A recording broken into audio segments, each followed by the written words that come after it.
आवाज नहीं आ रहा है।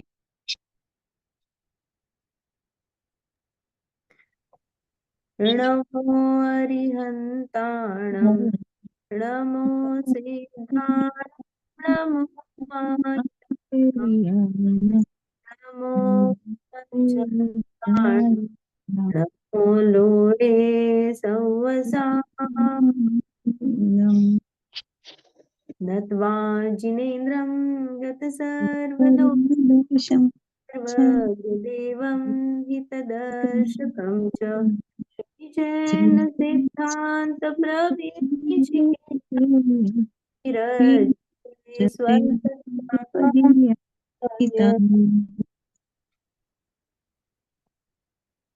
परम मांगलिक गुरुवर पंडित जी श्री गोपाल दास जी बरैया कृत जैन सिद्धांत प्रवेशिका हम पढ़ रहे हैं। आज हम रिवीजन करके आगे जाएंगे क्योंकि बहुत गैप हो चुका है। हम दशलक्षण पर्व था तो हम फास्ट फास्ट रिवाइज करते हैं। मुझे बताइए मंगलाचरण का अर्थ क्या है। मैंने मंगलाचरण सामने ही रखा है। थोड़ा सा मैं अर्थ भी आपके सामने प्रोजेक्ट कर रही हूँ। आप कोई भी मुझे बताइए कि मंगलाचरण में क्या कहना चाहते हैं।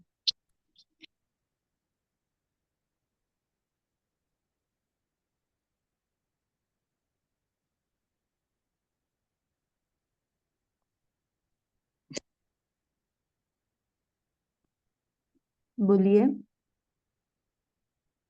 अनिता जी, डिम्पल जी। एवढं नाही येणार मला।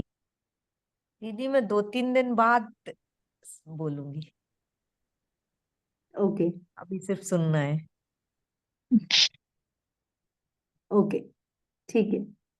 अ, आज बहुत लोग कम ज्वाइन हुए हैं क्या। हाँ, 2 ही लोग हैं। आज 2 ही लोग है। हाँ, छुट्टी है शायद से क्या। हम्म। ठीक है। आपने रिवाइज किया हुआ है क्या 10 दिनों में कुछ पढ़ा है या फिर ये जो पढ़ा नहीं, लेकिन वो दूसरे पंडित जी है ना, वो लेते थे थोड़ा थोड़ा। ओके, तो कौन सा सब्जेक्ट आपने पढ़ा। रोज धर्म का एक एक धर्म का ऐसा। हाँ, दश धर्म के बारे में आपने पढ़ा। ओके हम्म। ठीक है। तो मुख्यतः तो वही है कि दशलक्षण धर्म जो आते हैं तो 10 धर्मों के बारे में हम जाने। उस हर हर एक धर्म को अपने में अंगीकार करने का प्रयास करें ताकि क्या हो जाए, हमारा मोक्ष मार्ग का मार्ग जो है वहां पे हम अग्रसर हो जाए। ठीक है। तो अभी मैं आपको शॉर्ट से बता देती हूँ जो मंगलाचरण का अर्थ है। देखिए ये सामने लिखा हुआ है नत्वा जिनेन्द्रम। नत्वा, नत्वा माने नमस्कार करके। किसको नमस्कार करके। जिनेन्द्रम, जिनेन्द्र को। सर, किसको। जिनेन्द्र को। जिनेन्द्र, जिनेन्द्र किसे कहा। तो जिन्होंने इंद्रियों को जीत लिया है, ऐसे जिनेन्द्र जिनेन्द्र को मैं क्या करती हूँ, नमस्कार करती नमस्कार हूँ। करती हूँ। और कैसे है, हमने जो नॉर्मल ये किया कि जीत लिया है इंद्रियों को, कषाय को, तो और क्या विशेषता है जिनेन्द्र की। तो गत सर्व दोषम, जो 18 दोष है उससे क्या हो गए हैं वो। गत सर्व सभी प्रकार के जो दोष है वो उन्होंने क्या किए हैं, उसका अभाव कर दिया है। सर्वज्ञ देवम, और कैसे है वो, सर्वज्ञ देव है। सर्वज्ञ माने पूरे लोकालोक को जानते हैं, कोई भी चीज अज्ञानता में उनके पास नहीं है। और कैसे है, हित दर्शकम च, हित, जो अपने हित का, परम हित का, मुझे मोक्ष मार्ग ले जाए ऐसा हितकारी जो उपदेश देते हैं, वैसे वह जिनेन्द्र है। श्री जैन सिद्धांत प्रवेशिकेयम, एक तो जैन सिद्धांत, श्री जैन सिद्धांत प्रवेशिका, ये क्या हो गई, अपने ग्रंथ का नाम हो गया। या फिर हम कहेंगे श्री माने लक्षी, लक्षण धातु जो होता है ना, लक्ष्य धातु से लक्ष्मी है। तो श्री कैसे है, जैसे अरिहंत भगवान जो है, तो बहिरंग लक्ष्मी जो उनके 42 गुण है, वो उनकी बहिरंग लक्ष्मी है। और जो अनंत चतुष्टय रूप 4 गुण है, वो उनकी अंतरंग लक्ष्मी है। ऐसे लक्ष्मी सहित जैन किसे कहते हैं, जो जिन को मानने वाला है, जो जिन कौन है, जिन्होंने इंद्रियों को जीता है। तो ऐसे जैन सिद्धांत के 2 अर्थ बताए थे। एक तो प्रॉपर आगम, आगम माने जहाँ पे प्रिंसिपल्स बताए जाते हैं, और दूसरा अर्थ हमने किया था कि जो चर्चा अंत में सिद्धों की चर्चा होती है, जिसका अंत फाइनल डेस्टिनेशन सिद्ध पद है, जहाँ पे हमें पाना है। तो कोई भी चर्चा करने के अंत में सिद्धों की बातें आती है, सिद्धों पर चर्चा होती है। ऐसे सिद्धांत को प्रवेशिकेयम, प्रवेशिकेय माने क्या, पारिभाषिक शब्द जिसमें कहे गए हैं, एंट्रेंस के लिए, समझने के लिए कुछ प्रवेशिका होती है, तो वैसे यह प्रवेशिका है। विरच्यते, क्या हो रहा है, उसकी रचना हो रही है। किसके हेतु, स्वल्प धियाम हिताय, अल्प बुद्धि धारक जीव के हित के लिए यह जैन सिद्धांत प्रवेशिका की मैं रचना करता, मेरे से की जा रही है, रचना करता नहीं हूं मैं, मेरे से रचना हो रही है। यह पुद्गल की रचना है, जो शास्त्र लिख रहे हैं वो पुद्गल की रचना है। ये हमने मंगलाचरण का अर्थ देखा। उसके बाद में चलिए, अब है सब लोग, मुझे डेफिनेशन आप बताइए। मैंने सामने प्रोजेक्ट कर ही लिया है, फिर भी विश्व किसे कहते हैं, पहला प्रश्न हमने देखा था, विश्व किसे कहते हैं। 6 द्रव्यों को समूह को विश्व कहते हैं। हाँ, 6 द्रव्यों के समूह को विश्व कहते हैं। जिसमें 6 द्रव्य पाए जाते हैं, ऐसे जगहों को, ऐसे प्लेस को विश्व कहते हैं। फिर अभी इसमें क्या आया, द्रव्य शब्द आया, तो द्रव्य किसे कहते हैं। जीव, पुद्गल, धर्म, अधर्म, आकाश, काल द्रव्य, इसको हाँ द्रव्य कहते हैं। हाँ, ये तो द्रव्य क्या हो गए, आपने द्रव्यों के नाम बताए, लेकिन द्रव्य किसे कहते हैं। गुणों के समूह को द्रव्य कहते हैं। बहुत हाँ। बढ़िया, गुणों के समूह को द्रव्य कहते हैं। हाँ, जिसमें हम्म। बहुत सारे गुणों का समूह पाया जाता है, उसे द्रव्य कहते हैं। तो गुण किसे कहते हैं। जो द्रव्य के संपूर्ण भागों में उसकी अवस्थाएं रहते हैं, हाँ, जो उसे गुण द्रव्य कहते हैं। के संपूर्ण भागों में और उसकी सभी अवस्थाओं में पाए जाते हैं, उसे गुण कहते हैं। फिर हमने गुण को और जूम करके देखा था कि 2 प्रकार के गुण होते हैं, एक सामान्य और विशेष। विशेष, सामान्य गुण किसे कहते हैं। जो इस सामान्य रूप द्रव्य में सामान्य रूप होते हैं, उसे सामान्य रूप कहते हैं। सामान्य रूप होते हैं, बात सही है, लेकिन उसकी डेफिनेशन में हम क्या लिखेंगे, जो सब द्रव्यों में समान रूप से पाए जाते हैं, उसको सामान्य क्यों किया, क्योंकि it is common to all, सभी में वो पाए ही जाते हैं, इसीलिए उसको सामान्य गुण कहा। क्योंकि उस गुणों से मैं कोई भी डिफ्रेंशिएट नहीं कर पाऊंगी। अगर मैं कहूं कि वस्तुत्व गुण से मुझे एक द्रव्य उठा के दे दो, तो सभी द्रव्य आ जाएंगे, कोई एक द्रव्य नहीं आएगा। इसीलिए उन गुणों को जो कि सभी में पाए जाते हैं, उन्हें सामान्य गुण कहा। अगला, विशेष गुण किसे कहते हैं। जो सब द्रव्यों में न रहकर अपने अपने द्रव्य में विशेष गुण पाते हैं। हाँ, तो जो हर एक द्रव्य का अलग विशेष गुण है, ताकि मैं अगर कहूंगी कि मुझे ज्ञान लक्षण वाला, ज्ञान गुण वाला द्रव्य बताओ, तो उसमें जीव द्रव्य ही आएगा, अन्य द्रव्य नहीं आएंगे। इसीलिए ज्ञान गुण उस द्रव्य का क्या हो गया, विशेष गुण आया। जो सब द्रव्यों में न रहकर अपने अपने द्रव्य में रहते हैं, उन्हें विशेष गुण कहते हैं। फिर हमने सामान्य गुण के बारे में देखा था कि 6 प्रकार के सामान्य गुण है, कौन कौन से हैं। अस्तित्व, वस्तुत्व, द्रव्यत्व, प्रमेयत्व, अगुरुलघुत्व, प्रदेशत्व, और निर्देशत्व। ये सामान्य गुण है। हाँ, तो क्या कहा, सामान्य गुण 6 है, एक्चुअली हाँ। में अनेक है, अनंत सामान्य गुण है, लेकिन जीव को मुख्य करके जिनकी चर्चा जीव के सुख होने के प्रयोजन में आती है, इस अपेक्षा से 6 गुणों का वर्णन किया है।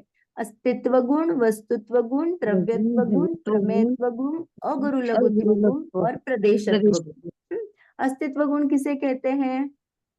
जिस शक्ति के कारण द्रव्य का कभी नाश नहीं होता उसे अस्तित्व गुण कहते हैं। बहुत बढ़िया। जिस शक्ति के कारण द्रव्य का कभी भी नाश नहीं होता, नहीं होता। वो है बना रूप, अस्थि रूप बनी रहती है, उसे अस्तित्व गुण कहते हैं। वस्तुत्व गुण किसे कहते हैं? जिस शक्ति के कारण द्रव्य में अर्थ क्रिया होती है उसे वस्तुत्व गुण कहते हैं। हाँ, अर्थ क्रिया माने प्रयोजन भूत कार्य होता रहता है। कान का जो कार्य है, वो कर्ण इंद्रिय जो है उसका कार्य है सुनना, तो उसका वही कार्य चलता रहेगा, वो कभी टेस्ट नहीं करेगा, वो कभी देखेगा नहीं। तो हर एक का एक प्रयोजन भूत कार्य किया जाता है, रोल ऑफ एक्शन। तो जिसका जो रोल है वो खुद वह करेगा, दूसरे का काम वह नहीं करेगा। इसमें और एक बात ऐसा लेना, वो उसी कार्य को अखंडता से करता रहेगा। ऐसा नहीं है कि आज मैं थक गया, आज मैं कुछ नहीं करूंगा, उसको वो क्रिया करता रहेगा। वस्तुत्व गुण। फिर द्रव्यत्व गुण किसे कहते हैं? और कोई बोलिए। जिस गुण के कारण वस्तु का परिणमन होता है उस गुण हाँ, को वस्तुत्व कहते हैं। बहुत बढ़िया। अभी द्रव्यत्व, वस्तुत्व, द्रव्यत्व गुण क्या करता है? द्रव्य का क्या होता है? परिणमन होता है, पर्याय बदलती रहती है, हमेशा नया नया नया होता रहता है। वो नयापन एक सा भी हो सकता है या अन्य भी हो सकता है, यह द्रव्यत्व गुण बताता है। प्रमेयत्व गुण किसे कहते हैं? जिस शक्ति के कारण द्रव्य किसी न किसी के ज्ञान का विषय बनता है। हाँ, तो ऐसा कोई भी द्रव्य नहीं है जो कोई भी जान नहीं पाता है। इसीलिए तो हम अरहंत भगवान को केवल ज्ञान में जो सभी द्रव्य पाए ज्ञान में आते हैं ऐसा कहते हैं, क्योंकि सब में प्रमेयत्व गुण है, तो सब द्रव्य अलाउ करते हैं कि किसी न किसी ज्ञान का विषय वह बने।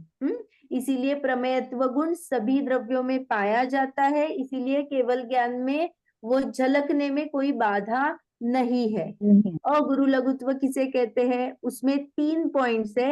एक पॉइंट पहला बताना, जिस डेफिनेशन है, तो क्या है मेन? जिस शक्ति एक के द्रव्य दूसरे द्रव्य रूप नहीं परिणमता। हाँ, ये क्या हो गया? वो पॉइंट पहला हो गया। लेकिन हाँ। अगर मैं आपको पॉइंट वाइज डिफाइन नहीं करूं, सिर्फ एक लाइन में द्रव्य अगुरु लघुत्व की डेफिनेशन बोलने के लिए कहूंगी, तो आप कैसे कहोगे? जिस शक्ति के कारण द्रव्य में द्रव्यपना कायम रहता है, हाँ, अर्थात एक इतना ही, इतना ही, इतना ही मुझे कहना था। जब हम उसको इलैबोरेट नहीं कर रहे हैं तो सिर्फ इतना ही कहेंगे कि जिस शक्ति के कारण द्रव्य का द्रव्यपना कायम रहता है, कायम रहता है। क्या हो जाएगा? पूर्ण डेफिनेशन हो जाएगी। लेकिन अगर मुझे पता नहीं है द्रव्य का द्रव्यपना कायम रहता है माने क्या होता है, तो ये 3 पॉइंट है। हमें लिखना तो पूरा ही है, लेकिन मैं आपको बता रही हूँ सिर्फ कि द्रव्य में द्रव्यपना कायम रहता है, इसी को इलैबोरेट किया है कि एक द्रव्य दूसरे द्रव्य नहीं होता, एक गुण दूसरे गुण रूप नहीं परिणमता, और द्रव्य में रहने वाले अनंत गुण बिखर कर अलग अलग नहीं होते। हाँ, ये समझ में आया। अगुरु लघुत्व किसे कहते हैं ये हमने देखा। अभी मुझे बताइए प्रदेशत्व गुण किसे कहते हैं? ये हमें लगने वाला है अभी पर्याय जानने में। जिस शक्ति के कारण द्रव्य का कोई ना कोई आकार अवश्य होता है। हाँ, तो यहाँ पे बताया है कौन सी शक्ति है? प्रदेशत्व गुण। हाँ, ऐसा है जिसमें क्या होता है? द्रव्य का कोई ना कोई आकार बनता है, माने उसमें क्षेत्र अपेक्षा कुछ ना कुछ उसका एरिया डायमेंशन होते हैं। ऐसा नहीं है कि वो पूरा खुला का खुला ही है, कहाँ पाए पता नहीं कौन से एरिया में है, तो उसका कोई ना डेफिनेट आकार होता ही होता है। यह प्रदेशत्व गुण बताता है। अभी हम ये सभी 6 सामान्य गुण होने के बाद हमने देखा था द्रव्य में विशेष गुण जानने के लिए जो 6 द्रव्य है, जीव, पुद्गल, धर्म, अधर्म, आकाश, काल, उसके विशेष गुण देखे। तो विशेष गुण में जीव द्रव्य का विशेष गुण क्या था? चेतना। चेतना चेतना, आदि गुण ज्ञान, पाए जाते दर्शन, हैं। सुख आदि जीव द्रव्य के विशेष गुण है। तो जीव द्रव्य किसे कहते हैं? जिसमें चेतना आदि गुण पाए जाते हैं उसे जीव द्रव्य कहते हैं। जीव द्रव्य ऐसी कहते हैं। डेफिनेशन निकलती है क्योंकि वह विशेष गुण को बताता है और वही उसकी डेफिनेशन बन जाती है। पुद्गल द्रव्य किसे कहते हैं? जिस स्पर्श, रस, गंध, वर्ण आदि गुण पाए जाते हैं उसे पुद्गल द्रव्य कहते हैं। कहते हैं। बहुत बढ़िया। क्या कहा? जिसमें स्पर्श, रस, गंध, वर्ण आदि गुण पाए जाते हैं उसे पुद्गल द्रव्य कहते हैं। पुद्गल के हमने बहुत अच्छा सा ये किया था उसके बारे में। उसके 2 भेद देखे थे, परमाणु और स्कंद। परमाणु स्कंद। किसे कहते हैं? जिसका दूसरा विभाग नहीं हो सकता, ऐसे सब सूक्ष्म पुद्गल को परमाणु कहते हैं। हाँ, यदि तो जो अविभागी, जो अविभाग, दूसरा विभाग नहीं हो सकता, ऐसा जो पुद्गल का बहुत सूक्ष्म जो पार्ट है उसे परमाणु कहते हैं। वही एक्चुअली पुद्गल द्रव्य है। स्कंद किसे कहते हैं? अनेक परमाणुओं को मिलकर हाँ, स्कंद कहते हैं। जो अनेक परमाणु, 2 से अधिक जितने भी परमाणु जुड़ के बंधन को प्राप्त होते हैं, उस समूह रूप जो रचना हुई है उसे स्कंद कहा था। अनेक परमाणुओं के बंध को स्कंद कहते हैं। तो बंध किसे कहते हैं? अनेक वस्तुओं में एक पने का ज्ञान कराने वाले संबंध विशेष को बंध कहते हैं। हाँ, तो हमने यहाँ पे देखा था कि 2 चीजें कुछ न कुछ संबंध है उनका, ऐसे विशेष से बंध गई है। तो लेकिन हमने उसे एक पने का ज्ञान किया। जैसे बहुत सारे पेजेस, जो ये कागज के पेजेस है, ये बहुत सारे पेजेस बन के क्या हो गई? पुस्तक बनी। लेकिन ये जो बहुत सारी बनी तो उसका क्या किया हमने? बंधन किया, उसको सिल दिया या चिपका दिया। तो वो संबंध उनका एक पने का संबंध हुआ, इसीलिए हमने उसको क्या कहा? पुस्तक कहा, उसे बंद कहा, बंद हो गया वो। अभी मैं ये नहीं कहूंगी कि ये पेजेस है, मैं उसको बुक कहूंगी क्योंकि ये क्या हो हाँ, गए? बंद रूप को एक प्राप्त पना, हो, एक पना आ गया। का। हाँ, हमने पुद्गल के और अनेक इसमें भेद देखे थे। सूक्ष्म और स्थूल अपेक्षा से पुद्गल के 6 भेद हमने देखे थे। कौन कौन से थे? अरे परवा आम्हाला ते ह्याच्यात सांगितलं 6 गुण नाही 23 गुण आहेत, 23 भेद आहेत असं सांगितलं होतं। हाँ, देखिए, 2 अपेक्षा होती है। जब पुद्गल वर्गणा, जब स्कंद की बात आती है तो हम वर्गणा कहते हैं। हमने क्या कहा था? वर्ग, वर्गणा। तो उसमें क्या कहा था? पुद्गल का जो अविभागी परमाणु है उसे वर्ग कहा।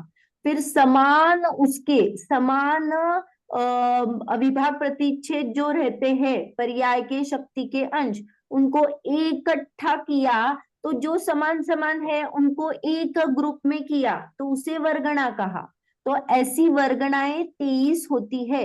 हमने भी वही देखा था कि पुद्गल के स्कंद की 23 स्कंद कितने हैं? स्कंद आहार, तेजस, भाषा, मनो, कर्माण आदि 23 भेद कहे गए हैं। लेकिन ये कौन सी अपेक्षा से कहे गए हैं? मैं समान पूछ रही, हाँ, जो वर्गणाओं की अपेक्षा से यहाँ पे स्कंद के भेद किए। लेकिन मैंने अभी कहा था कि जब पुद्गल है वह सूक्ष्मता और स्थूलता की अपेक्षा अगर भेद हमें करने हैं तो वहां पे 6 भेद आ जाते हैं। हमने ये इसमें से नहीं, मैंने पीडीएफ से नहीं, ऐसे ही पढ़ा था।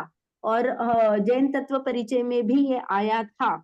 हमने वो देखा था स्थूल स्थूल, जैसे पाषाण हमने टुकड़े किए फिर भी दो अलग अलग टुकड़े होते हैं, वो जुड़ते नहीं वापस में, ऐसे को स्थूल स्थूल पुद्गल के स्कंद कहा था। फिर स्थूल किसे कहा था? जो द्रव्य पानी जैसे है, द्रव पदार्थ है, जो मैंने एक गिलास का पानी दूसरे गिलास में डाल दिया तो वो टूट गया, माने उसके पार्टीशन हो गए, लेकिन फिर मैं उसको उसी गिलास में डाल दूंगी तो वो अलग अलग दिखेगा क्या? नहीं, एक नहीं, जैसा एक ही दिखेगा। दिखा। तो टुकड़े करने पर भी फिर से मिल जाते हैं जो आराम से, उसे क्या कहा? स्थूल स्कंद कहा। फिर तीसरा था स्थूल और सूक्ष्म, जो आंख से दिखे जाने वाले जो पदार्थ है, जैसे प्रकाश हो, अंधेरा हो, जो नेत्र इंद्रिय के विषय बनता है, ऐसे स्कंधों को हमने स्थूल सूक्ष्म स्कंद कहा। स्थूल सूक्ष्म कहा। अभी सूक्ष्म स्थूल किसे कहा? जो अन्य इंद्रियों का विषय है। हमने पहले आंख इंद्रिय, चक्षु इंद्रिय का विषय देखा, अभी जो अन्य इंद्रियों का विषय है, जैसे कर्ण इंद्रिय का विषय, ध्वनि की आवाज जो रहती है, वह सूक्ष्म स्थूल क्या है? स्कंद है, या हम यहाँ पे भाषा वर्गणा भी कह सकते हैं। नाही, वायू, गंध, शब्द म्हणजे हाँ ऐकू येतात. हाँ, जो फ्रीक्वेंसी रहती है भाषा वर्गणाएं, वो सूक्ष्म स्थूल में आएगी। फिर सूक्ष्म किसे कहा? जो कारमान वर्गणा है उसे हमने सूक्ष्म कहा। और सूक्ष्म सूक्ष्म किसे कहा?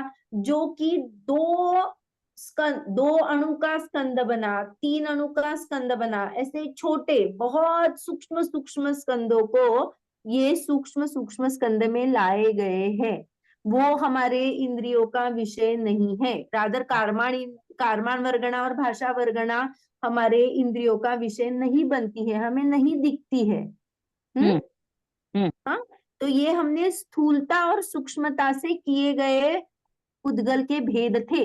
फिर हमने जो वर्गणा रूप जो भेद देखे थे वो 23 थे। उसमें हमने क्या कहा था? जो जीव को लगने वाली है, जिसका जीव के साथ संबंध होता है, ऐसे 5 वर्गणाओं का वर्णन यहाँ पे आया है। आहार हाँ, वर्गणा, तेजस वर्गणा, तेजस भाषा वर्गणा, वर्गणा, भाषा वर्गणा, मनोवर्गणा मनोवर्गणा, कारमान और वर्गणा. कारमान वर्गणा। आहार वर्गणा किसे कहते हैं? कोई दूसरी आवाज बोलिए, मैं नाम बोल दूं क्या यहाँ से? कौन है? मंजू जी है, रिद्धि जी है, नंदा जी है। आहारक वर्गणा, जिसमें वे वर्गणा तारिक, वैक्रियक और आहारक शरीर और 3 श्वास रूप, 3 शरीर रूप और श्वासोश्वास का निर्माण होता, परिणत होता है। हाँ, जो आहार वर्गणा किसे कहते हैं? जो क्या है? पुद्गल स्कंद है। तो वो क्या करती है? औदारिक, वैक्रिक और आहारक, ये 3 शरीर बनाने का जो रॉ मटेरियल है, जिससे ये 3 शरीर बनते हैं, वो आहार वर्गणा है।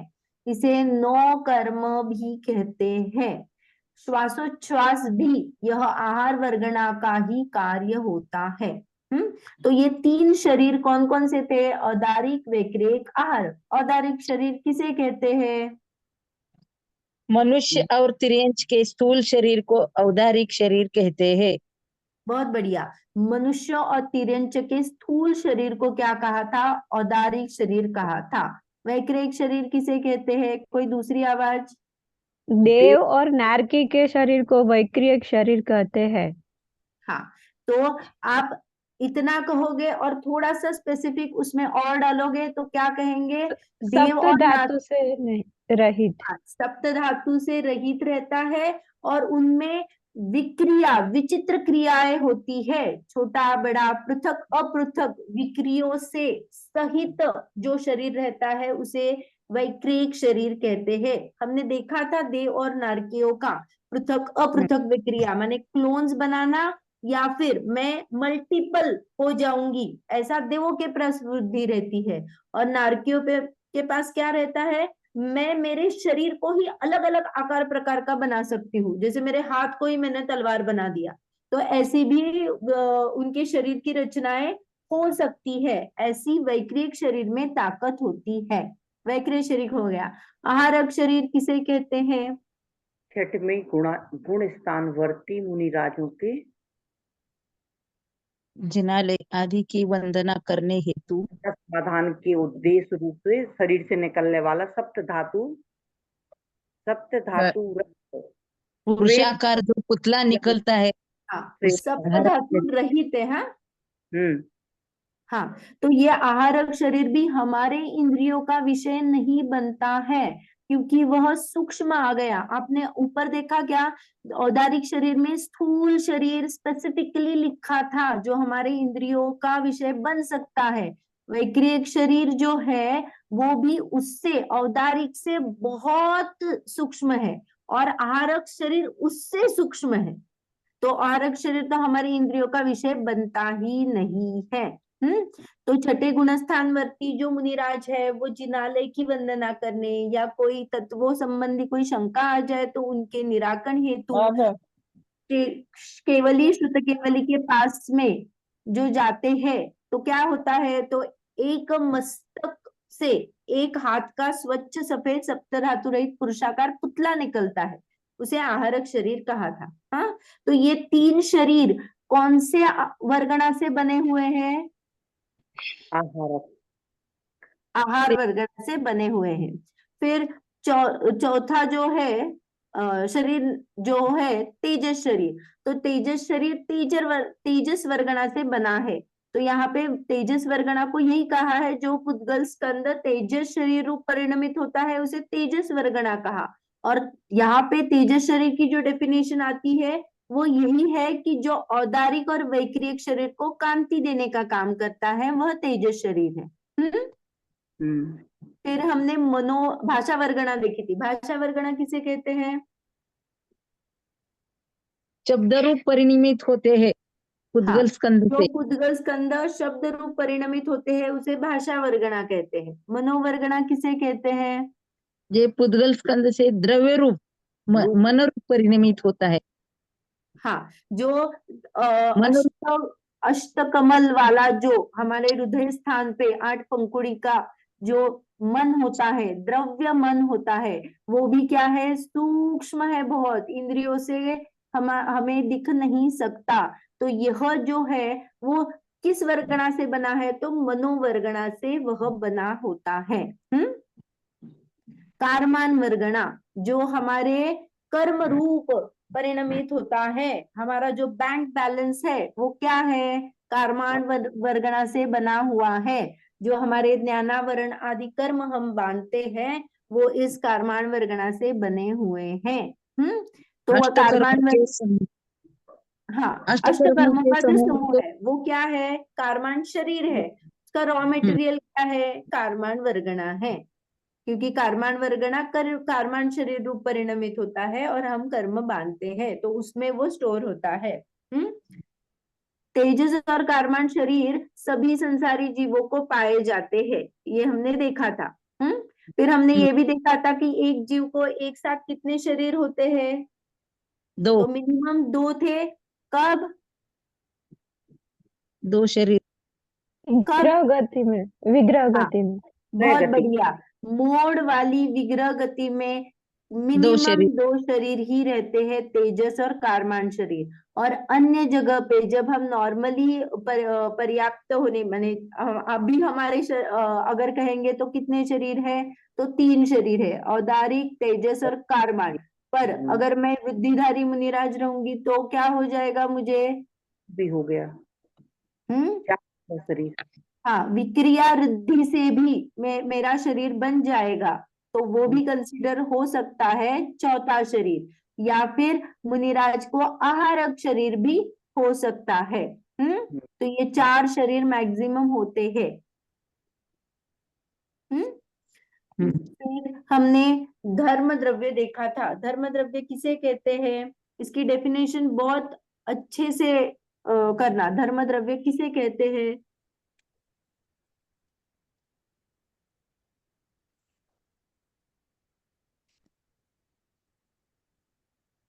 बताइए मंजू जी। कोणत्याही अन्य द्रव्यामुळे प्रभावित होत नाही, जीव व पुद्गल ही द्रव्येच एकमेकांना प्रभावित होतात, त्यांना धर्मद्रव्ये म्हणतात. जो स्वयं गति रूप होते हुए जीव को गतिरूप गति प्रदान करता है। हाँ, तो उसका लक्षण क्या है धर्म द्रव्य का? गति हेतुत्व, जो क्या करता है, गति में सहायक होता है। हेतुत्व। पर कौन सी गति, कैसी गति? तो मैं स्वयं सहायक हूँ, मैं गति कराता नहीं हूँ, यह बताने के लिए दो बहुत इंपॉर्टेंट वर्ड दिए हैं, जो स्वयं गति रूप से परिणमित। तो परिणमन करने वाले सिर्फ दो ही द्रव्य है। परिणमन माने किस अपेक्षा? गति रूप परिणमन करने वाले दो द्रव्य है। कौन से? जीव जी। और पुद्गल। तो जो जी। स्वयं गति रूप से परिणमित जीवों और पुद्गलों को क्या करता है? गति में निमित्त होता है, गति करने में निमित्त होता है, गमन करने में सहायक होता है। तो उसे क्या कहा? धर्म द्रव्य कहा। हाँ, वैसे ही अधर्म द्रव्य किसे कहा? जो गति पूर्वक स्वयं स्थिति रूप परिणमित जीव और पुद्गल को रुकने में, ठहरने में सहकारी होता है, उसे अधर्म द्रव्य कहते हैं। आकाश द्रव्य का भी देखा था हमने। आकाश द्रव्य किसे कहते हैं? जो सभी अवगाहना द्रव्यों हेतुत्व। को क्या करता है? स्थान देता है, अवगाहन देता है, रहने की जी। जगह देता है, वो आकाश द्रव्य। फिर हमने काल द्रव्य को भी देखा था। काल द्रव्य किसे कहते हैं? जो जो ये जीवा द्रव्य स्वतः जो परिणमित जीवादि हो समस्त सकते हैं। द्रव्यों के होता है, परिणमन में सहकारी हाँ, अथवा निमित्त होता है, उसे काल द्रव्य कहते हैं। जैसे सही। कुमार को घड़ी बनाने में चाक काल द्रव्य है। हाँ, चाक या लोहे की किली? लोहे की कील। हाँ। हाँ, लोहे की कील। तो यहाँ पे क्या कहना चाहते हैं कि जो ये जो काल द्रव्य है वो कैसा है? लोकाकाश प्रमाण है। लोकाकाश जो है प्रमाण। उसमें हर एक प्रदेश पर एक कालाणु स्थित है। तो हर समय जो भी परिणमन हो रहा है उसमें ये काल द्रव्य निमित्त है।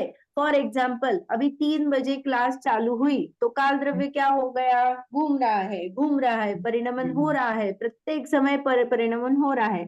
4 बजे तक हमारी क्लास खत्म हो जाएगी तो हम क्या कहेंगे?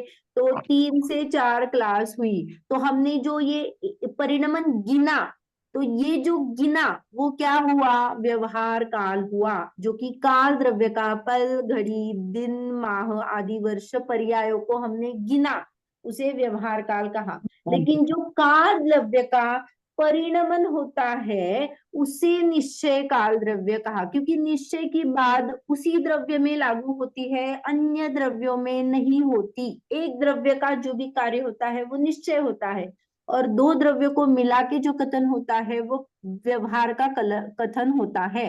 तो काल द्रव्य का परिणमन निश्चय काल है, और उस हेतु से मेरा क्या हो गया?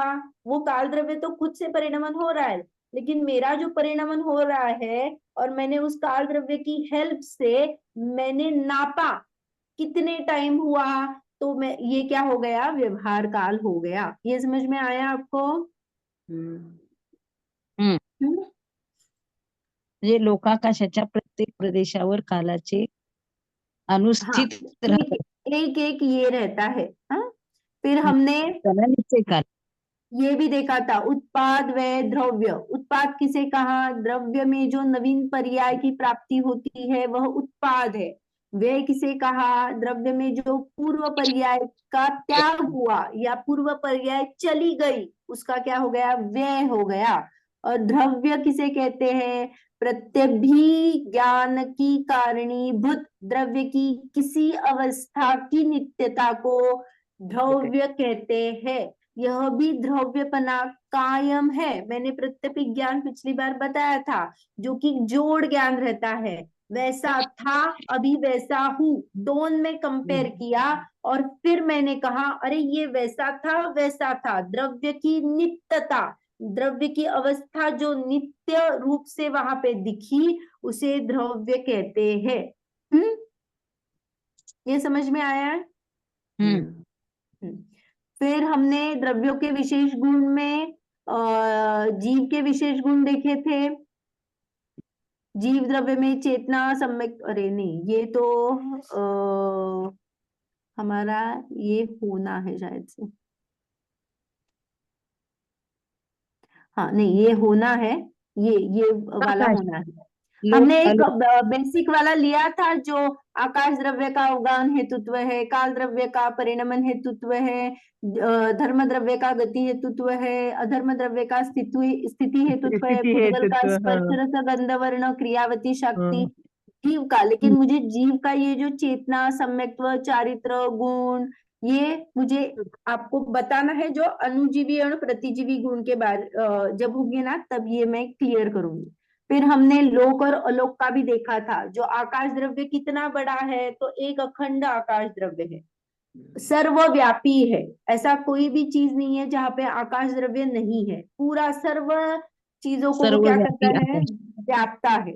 फिर हमने समझने के लिए जहां मैं पाई जाती हूँ, इसीलिए हमने क्या कहा, लोकाकाश के भेद करके कहा कि जहाँ पे 5 द्रव्य पाए जाते हैं उसे क्या कहा, आकाश में जहां, हाँ माने जहाँ पे 5 द्रव्य है और आकाश नहीं है ऐसा नहीं, आकाश में जहां 5 द्रव्य पाए जाते हैं और वाले, तो वो क्या कहा हमने, लोकाकाश कहा। और जो लोकाकाश के बाहर, लोक के बाहर जो अन्य पूरा जो फैला हुआ आकाश है उसे अलोकाकाश कहा। लोक आकाश कहते हैं। हाँ, फिर हमने लोक की मोटाई, चौड़ाई और ये भी देखा था, हाँ, ये 300 भी देखा था। राजू कैसे था। फिर हमने हम्म, वात वलय को भी देखा था, घनोदती वात वलय, घन वात वलय और तनु वात वलय। ये तीनों वात वलय से क्या है, पूरी पृथ्वी आधार पे टिकी हुई है, कोई ना कोई आधार चाहिए उसे ना। हम जब भी चलते हैं तो हम थोड़ी ऐसे गमन करते हैं हवा में, हमें भी जमीन का आधार चाहिए। तो ये वात वलय है जिसके ऊपर ये चलता है। आपने कभी नोटिस किया होगा, ये जो बहुत बड़ी लॉरी रहती है, देखो बहुत सारे कारें या बहुत सारे गुड सामान को, जो बहुत बड़ी लॉरी रहती है उसपे बहुत टनों टन सामान ये किया होता है, मैंने लेके जाते हैं। तो वो किस पे आधारित है, मोटर से चलती है, लेकिन वो जो टायर में हवा है ना उसके वजह से ही वो क्या है, चली जा रही है। वो तो उसको इतना माने इतना उसको कैपेसिटी किसमें है, उसको बेयर कर सके, माने घनोदधी वात, घन वात वलय, तनु वात वलय, नहीं। तो मुझे इसके मुझे कारण आपको से। कहना था, ये लोक को जो आधार देता है, तो आपको हमें ऐसे लगता है कि अरे क्या वायु का, वायु ही है ना, वायु का ही कहा था ना, 3 जो वलय है। तो एक में तो पानी का थोड़ा सा मॉइस्चर अंश है, घनो और उदधी। घन वात वलय माने डेंस, जो एकदम घनी हवा होती है, और एक जो विरल हवा होती है। तो ऐसे ही वात वलय है। लेकिन मुझे बताना था, ये पूरा लोक उस पे टिका हुआ है, जैसे वो बहुत बड़ी बड़ी लॉरी, उसमें इतना सारा सामान भर के हमारे हाथ पे नहीं टिकता है, हम नहीं उठा सकते उतना। लेकिन वो जो टायर में हवा होती है, वो हाँ, पूरा उस वेट को बेयर करती है, वो पूरे उस वेट को उठा सकती है। तो ऐसी वो वायु का क्या है, उसकी कैपेसिटी है। तो इसी वजह से ये जो 3 वात वाले हैं, ये पूरे लोक को आधार देते हैं। तो ये हमने लोक को देखा था, 343 घन राजू। फिर हमने ये भी देखा था, धर्म अधर्म द्रव्य खंड रूप है अथवा अखंड रूप, इनका स्थान कहाँ है। तो हमने जो पहले फर्स्ट वाले जो चार्ट बनाया था, वो और एक बार आज रिवाइज करना, कौन सा द्रव्य है, उसकी संख्या का क्या है, उसके प्रदेश क्या है, वो कहाँ कौन से एरिया में रहता है, एक है या अनेक है, उसमें कौन कौन सी शक्ति है, क्रियावती है या फिर वैभाविक शक्ति है, या जीव है, अजीव है, ये सब आप रिवाइज करना एक बार। प्रदेश किसे कहते हैं, मैंने प्रदेश की 3 डेफिनेशन पिछली बार बताई थी, किसी को याद है? आकाश के जितने भाग में एक पुद्गल परमाणु व्याप्त होता है उसे प्रदेश कहता है। हाँ, तो आकाश का सबसे स्मॉलेस्ट यूनिट को प्रदेश कहते हैं। ये एक डेफिनेशन हुई। दूसरी डेफिनेशन, मंद गति से एक परमाणु दूसरे कितना परमाणु गमन करते हैं, तो डिस्टेंस हाँ, जितना रहता है वो। बहुत बढ़िया। जो अगर मैंने गति की अपेक्षा देखा तो एक स्थान से दूसरे स्थान पर मंद गति से अगर मैं ट्रैवल करूं तो उसको जितना वो एरिया एक समय में कवर करता है उसे हमने प्रदेश कहा। तीसरी डेफिनेशन, काल अपेक्षा से छोटा यूनिट, सबसे छोटा यूनिट। काल अपेक्षा से। तीसरी डेफिनेशन पुद्गल पे है। एक परमाणु जितना एरिया घेरता है उसे प्रदेश कहते हैं। ये तीसरी डेफिनेशन है। तीनों डेफिनेशन आ गई समझ में? एक तो आकाश का अविभाज्य अंश, दूसरा हाँ, जो मंद गति से। गति से एक परमाणु जितना गमन करता है, तो वो जितना गमन करते समय माने एक से दूसरा आया तो वो जो भी माने ये है डिस्टेंस रहता है। प्रदेश है। हाँ, तो एक समय में उसने कितना ट्रेवल किया तो वो हाँ। जो है वो प्रदेश है। हम्म।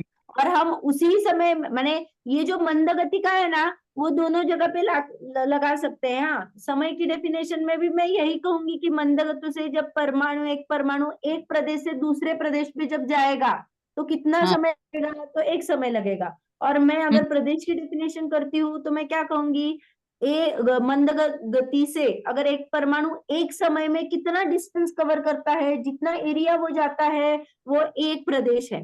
तो दोनों से ही एक समय और एक प्रदेश, ऐसे वही डेफिनेशन को हम घुमाएंगे तो वो लगता है।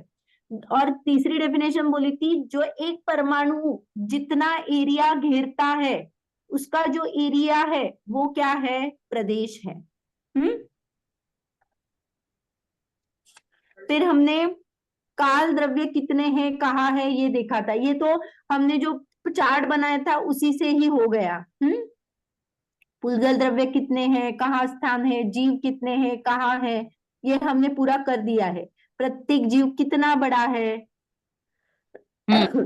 तो हमने ये देखा था कि प्रत्येक जीव क्या है, लोकाकाश असंख्यात प्रदेशी है, पर उसमें संकोच विस्तार की शक्ति होने से वो लोकाकाश प्रमाण असंख्यात प्रदेश में छोटे प्रदेश में क्या कर सकती हूँ, संकोचित करके क्या कर सकती हूँ, घेर सकती हूँ। अभी मुझ में कितने प्रदेश है, तो लोकाकाश प्रमाण असंख्यात प्रदेश ही है।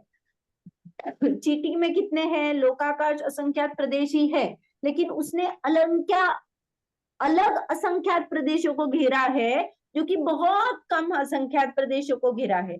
और मैंने थोड़े ज्यादा असंख्यात प्रदेशों को घेरा है क्योंकि मेरा विस्तार थोड़ा सा बड़ा है। लोकाकाश के बराबर कौन सा जीव होता है, ये हमने देखा था क्या? नहीं देखा। नहीं देखा।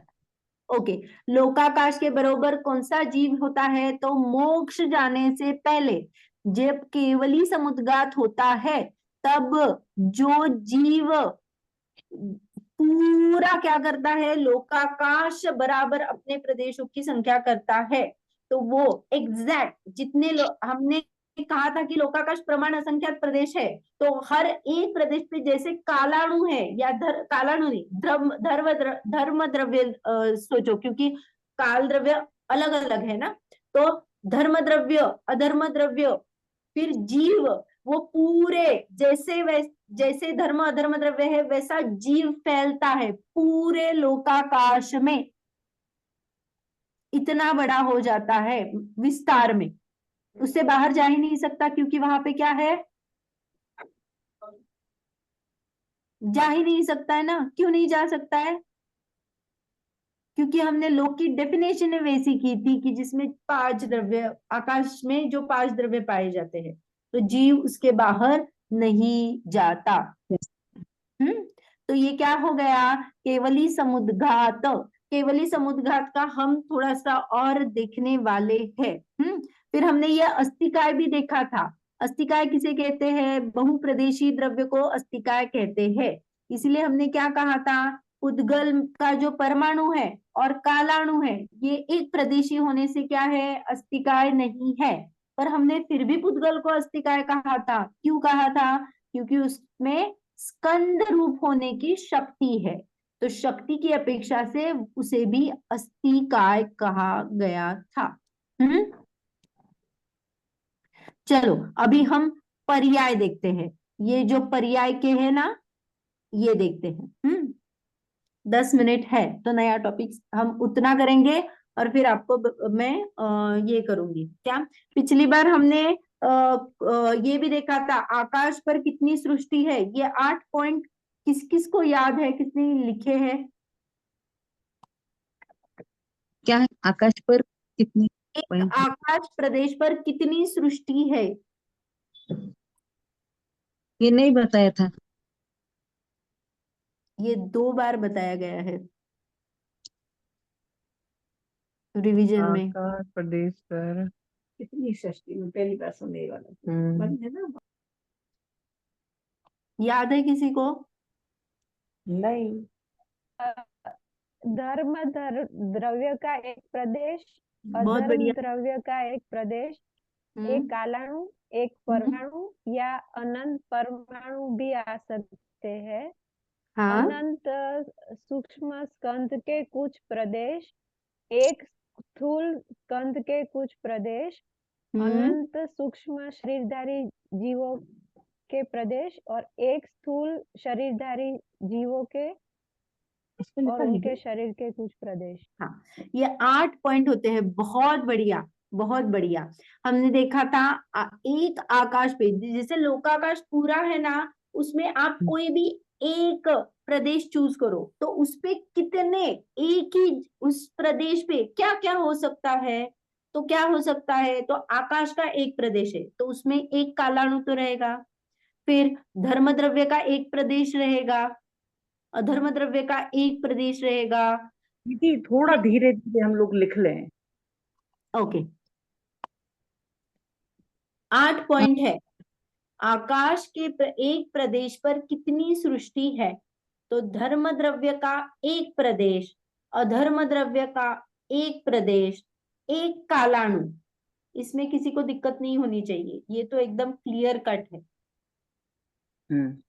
फिर हमने देखा था पुद्गल में इतनी शक्ति होती है कि एक प्रदेश पे एक भी आ सकता है या अनंत भी आ सकते हैं। तो हमने मैक्सिमम लेना है ना, हमें एक पे कितने मैक्सिमम है, तो हमने अनंत परमाणु ली। अनंत परमाणु एक प्रदेश पे आ सकते हैं ना, तो हमने मैक्सिमम लिया। अभी परमाणु की बात हो गई। हमने क्या देखा था, परमाणु की, और दूसरा क्या था, स्कंद था। तो अभी स्कंद का क्या हो सकता है, तो 2 टाइप के स्कंद होते हैं, एक सूक्ष्म होता है, एक स्थूल होता है। तो जो सूक्ष्म स्कंद है वो सूक्ष्म होने के कारण अनंत सूक्ष्म स्कंद जो है उसके कुछ प्रदेश आ सकते हैं, क्योंकि एक पे आने हैं ना। स्कंद कोई भी एक प्रदेश पे कैसे आ सकता है, क्योंकि परमाणु एक प्रदेश घेरता है ना। तो जब स्कंद की बात आती है तब कुछ प्रदेश ही आ सकते हैं एक आकाश के प्रदेश पर। तो अनंत सूक्ष्म स्कंदों के कुछ प्रदेश आ गए एक आकाश के प्रदेश पर। अगर मैं स्थूल स्कंद कहूंगी तो क्या आ जाएगा, वैसे तो वो स्थूल है। स्थूल का मीनिंग क्या होता है, जो अड़ता है, अड़ाता है। हाँ, जैसे औदारिक शरीर अपना क्या होता है, मैं कुछ भी कहूंगी तो इसके आर पार चला जाएगा क्या, नहीं चलता है, वो अड़ता है। हाँ, तो ये अड़ता है इसीलिए वो स्थूल है। तो अगर स्थूल है तो एक ही स्थूल स्कंद के कुछ प्रदेश आ जाएंगे, अनंत वहां पे नहीं आएंगे। जब सूक्ष्म रहेगा वो अनंत में आते हैं, जब स्थूल रहता है तो एक ही में आता है। हाँ, फिर ये क्या हो गया, पुद्गल का हो गया। अभी रहे क्या, कौन रह गया, आकाश के प्रदेश पे हमने धर्म लगाया, अधर्म लगाया, काल द्रव्य लगाया, पुद्गल के परमाणु और स्कंद लगाए, रह गया जीव। तो अभी जीव कितना आएगा, तो जीव में भी क्या है, जीव शरीर सहित रहता है। शरीर सहित रहता है तो शरीर का भी क्या है, सूक्ष्म और स्थूल क्या है, पार्टीशन होता है।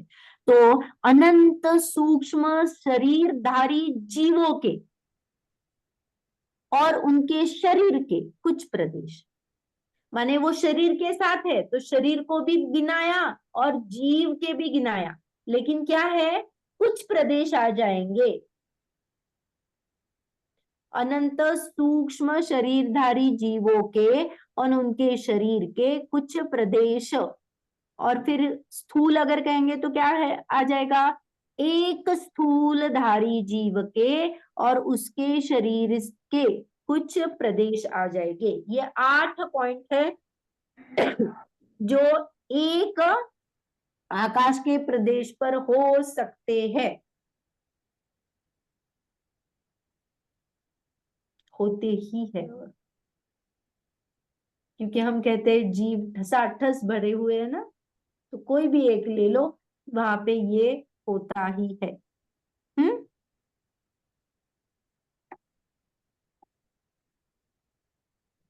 ये हो गया। चलो पर्याय के बारे में थोड़ा सा पढ़ते हैं। पर्याय किसे कहते हैं, हमने जो पहले पढ़ा हुआ था, पर्याय किसे कहते हैं, गुणों के परिणमन को पर्याय कहते हैं। बहुत बढ़िया, गुणों के परिणमन को पर्याय कहते हैं। और एक डेफिनेशन है गुणों के विकार को, विकार माने वो वाला विकार नहीं जिससे अशुद्धता प्रकट होती है, विकार माने विशेष कार्य, गुणों का जो विशेष कार्य होता है उसे भी हाँ, पर्याय हाँ। कहते हैं।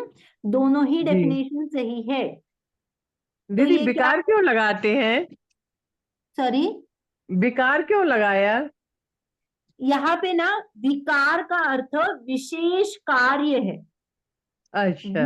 विकार का अर्थ कोई अशुद्ध परिणमन या कुछ अशुद्धता आई है, जैसे हम कहते हैं ना हमारे विकारी भाव हो रहे हैं, स्वाभाविक नहीं हो रहे हैं, तो वैसा वाला यहाँ पे अर्थ नहीं है। विकार माने कोई विशेष कार्य जिसमें होता है, तो गुणों में जो जी विशेष कार्य होता है, तो गुणों का विशेष कार्य माने क्या है, पर्याय है। जी जी। हाँ, पर्याय को हालत, अवस्था, दशा आदि भी कहते हैं। जी। हर समय क्या होती है, पर्याय पलटती है। पर्याय कितने समय की होती है, तो सिर्फ एक एक समय समय की। की होती है। हर समय पर्याय का पलटना होता ही रहता है। कितने द्रव्यों में, 6 द्रव्य में। नहीं, द्रव्यों में। हाँ। हाँ, तो द्रव्य, अच्छा। उसके अनंत गुण और उस अनंत गुण का प्रत्येक गुण का परिणमन हो रहा है। मैं अभी जीव द्रव्य हूँ, मुझ में ज्ञान गुण है, सुख गुण है, दर्शन गुण है, वीर्य गुण है, तो हर एक गुण का परिणमन हो रहा है। पहले समय में मेरे ज्ञान का कुछ परसेंटेज अगर मैं निकालूंगी तो मुझे 10% ज्ञान था, तो अगले समय में 20 हो सकता है, 50 हो सकता है। तो ऐसे घट बढ़ चलती रहती है। पर्यायों में उत्पाद व्यय होता रहता है, परिणमन होता रहता है। अभी ये बहुत इंटरेस्टिंग है। पर्याय के 2 भेद होते हैं। एक व्यंजन पर्याय है, एक अर्थ पर्याय है। ये मिस मत करना है, ये बहुत टेक्निकल है और समझने लायक विषय है। हमने 6 सामान्य गुण देखे थे, है ना? जी तो जो व्यंजन पर्याय है, पर्याय के 2 भेद किए हमने, एक व्यंजन जी। पर्याय और एक अर्थ पर्याय। तो व्यंजन पर्याय किसे कहते हैं, तो प्रदेशत्व गुण का जो परिणमन होता है, सिर्फ एक प्रदेशत्व गुण। प्रदेशत्व जी। गुण किसे कहा था हमने, जिसका कोई ना कोई कोई ना कोई आकार। आकार होता है, तो वो जो हम्म। आकार का पलटना होता है उसे ही सिर्फ व्यंजन पर्याय कहा है। और जो हाँ, अन्य गुण है, व्यंजन पर्याय सिर्फ प्रदेशत्व गुण लिया, और जो बाकी के अनंत गुण उनका परिणमन हो रहा है उसे अर्थ पर्याय कहा। ओके, स्वभाव नहीं प्रदेश, समझे। देखिए जब पर्याय है तो हाँ, पलट रही है, तो मेरे जी पास अभी से 5 गुण देखिए। मैंने अभी आपके समझने के लिए कहा, ये प्रदेशत्व गुण है, ये अस्तित्व गुण है, ये ज्ञान गुण है, ये चारित्र गुण है, और ये द्रव्यत्व गुण है, या कोई भी और ले लो, अगुरु लघुत्व गुण।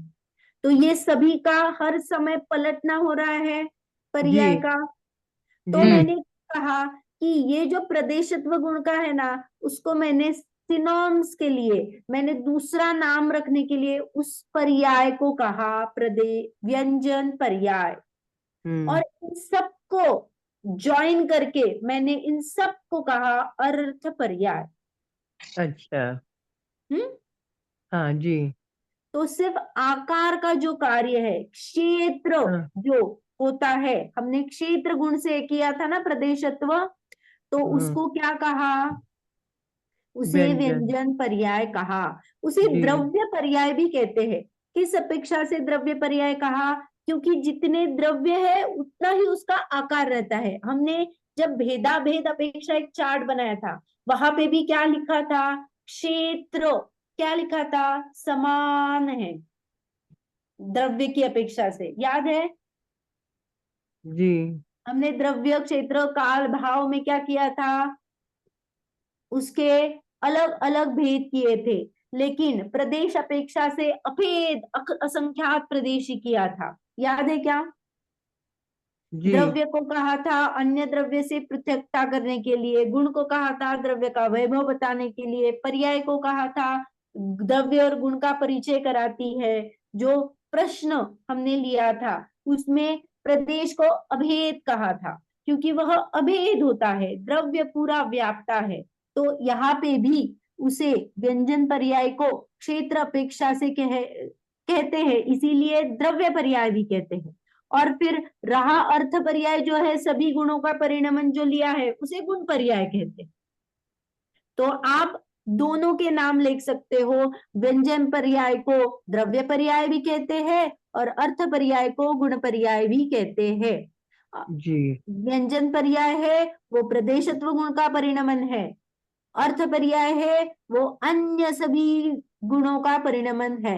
हाँ अभी अगर मैं कहूंगी कि ये जो द्रव्य पर्याय है वह क्या है? स्थूल है, ज्ञान गोचर है, आकार हमें बदलता हुआ पता चल जाता है। कुछ कुछ स्थूल जो रहते हैं, जैसे मेरी अभी क्या है? मनुष्य आयु है, तो मेरा एक डेफिनेट आकार है, तो ये क्या हो गया? प्रदेशत्व गुण का व्यंजन पर्याय हो गई, है ना? जी जी अगर मैं मरकर हाँ चींटी के इसमें चली गई तो क्या हो जाएगी? मेरी आकार बदल लेगा, तो वो पकड़ में आता है ना हाँ आकार। जी जी हाँ, जी तो इसलिए उसे स्थूल ज्ञान गोचर कहा। लेकिन मैंने आपको जैसे ज्ञान का बोला, तो हम पकड़ पाते हैं क्या? नहीं नहीं। तो ये केवल ज्ञान गम्य है। अर्थ पर्याय है वह केवल ज्ञान गम्य है, उसमें हम घट बढ़ पकड़ नहीं सकते। यह सूक्ष्म कथन है, लेकिन जी ये जो आकार है वह हमें दिखता है। बहुत देर तक वो क्या करती है? अ, जैसे ये है क्या?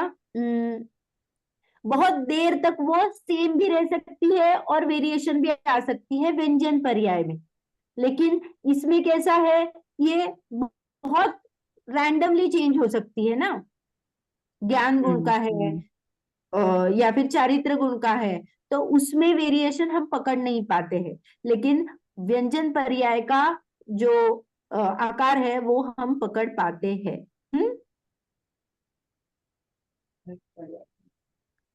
अ, हम्म, अभी हमारा एक्चुअली समय हो चुका है। सिर्फ एक छोटी बात कहती हूँ, जो अभी ये जो है ना पर्याय, व्यंजन और अर्थ पर्याय, इसमें कुछ डाउट है क्या? व्यंजन और अर्थ, हमने जो प्रदेशत्व गुण को अलग किया और बाकी के अन्य गुणों को अलग किया, यहाँ पे अगर चाहिए तो अर्थ पर्याय प्रदेशत्व के अलावा हाँ, वहां पे वही लिखा है, प्रदेशत्व के अलावा जो कि अन्य गुणों का ये है, उसे क्या कहा? अर्थ पर्याय।